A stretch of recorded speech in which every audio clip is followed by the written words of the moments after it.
Leo, my fire babies, positive vibes, motivation, inspiration, elevation, love, light, positive energy, goodwill, peace and healing, abundance and prosperity all your way. Please like, share, comment, and subscribe to this page. It's been a blessing to you. Your word of the day is the divine fruit. You look good, smell good, taste good. You're rooted from the good stuff. Judge the roots by its fruits. When you aren't trying to find your purpose, fall in love with your service. But what is that purpose rooted from? Positivity, love, grace.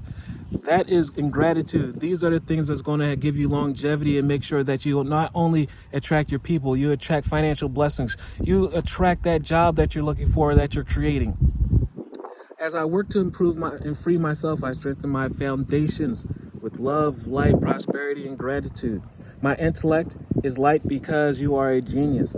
Your heart is warm because you're loving, and that's going to invite your tribe and your community. That's going to invite your blessings. That's going to invite the love, and that's going to invite your money, your overflow coming your way. And your soul is strength because you bend, but you do not break.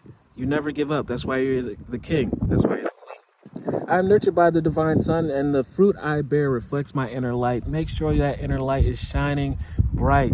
It's as bright as the sun. Let all the negativity, empty that out of your spirit and fill it back up with positivity, and watch how your life changes and you change the life of the people around you. Love one another. Be kind to one another. Love yourself. I love you too.